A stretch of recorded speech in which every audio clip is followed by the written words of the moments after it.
جب آدمی فوت ہو جاتا ہے تو اس کے افسوس کے لیے، اس کا جنازہ پڑھنے کے لیے، اس کی دعا خیر کے لیے لوگ جاتے ہیں۔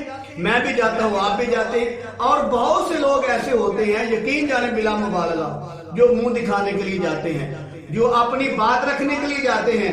کوئی اے نہ کہ یار فلاں بندہ نہیں آیا، وہ بھی اندر یار جانا چاہتے جا کے ملنے مت، اے نہ کہ فلاں نہیں سی آیا۔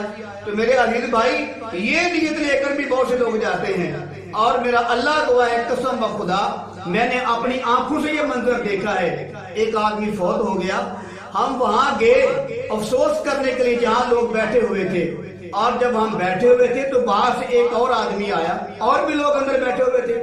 اس نے آ کر یہ پوچھا کہ حاجی صاحب وہاں ہیں، یعنی کہ جس کا بھائی فوت ہوا تھا اس کے بارے میں پوچھ رہے ہیں کہ حاجی صاحب یہاں ہیں۔ تو اندر سے آواز آئی کہ ابھی بھی وہ باہر نکل کے چلے گئے ہیں۔ تو وہ آدمی باہر سے ہی باہر چلا گیا، وہ آدمی باہر سے ہی چلا گیا، اندر آیا ہی نہیں۔ کیوں؟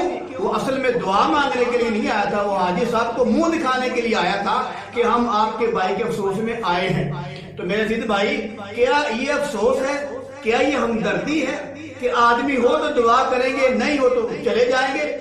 تو میں یہاں یہ بات عرض کرنا چاہتا ہوں میرے پیارے بزرگوں، میرے پیارے بھائیوں، کہ جب آدمی فوت ہو جاتا ہے، ایک آدمی گھر کا فوت ہوتا ہے تو پورے گھر میں صف ماتم بچ جاتا ہے، لوگ افسوس کرتے ہیں، لوگ جو ہے جنازے کے لیے آتے ہیں، دعا کے لیے آتے ہیں، بہن روتی ہے، بھائی روتے ہیں، جو ہے شوہر روتا ہے، بیوی روتی ہے، سارے گھر والے روتے ہیں، بچے روتے ہیں، محلے والے روتے ہیں کہ ایک آدمی فوت ہو گیا۔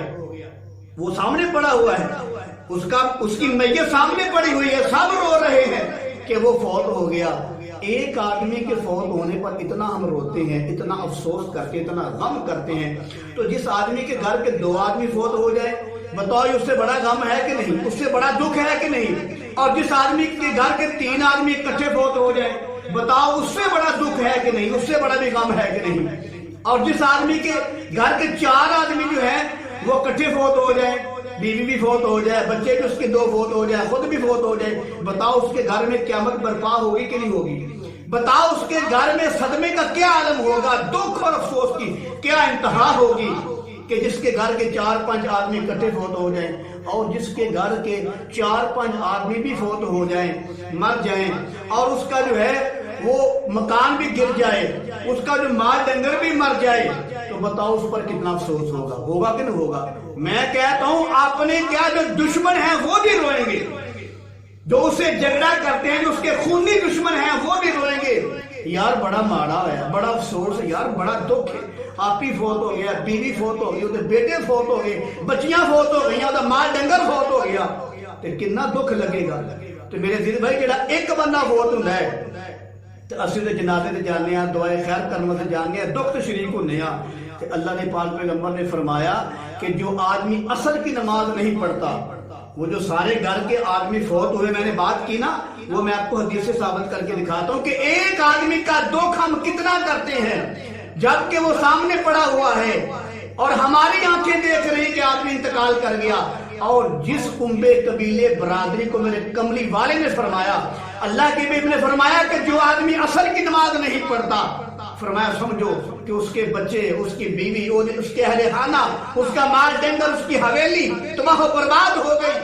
تو میرے عزیز بھائی، جس کا مال ڈنگر، جس کے بیوی بچے، جس کے اہل خانہ، جس کے حویلی تباہ و برباد ہو جائے، ختم ہو جائے، بتاؤ اس کے دکھ کی کوئی انتہا بتا سکتا ہے؟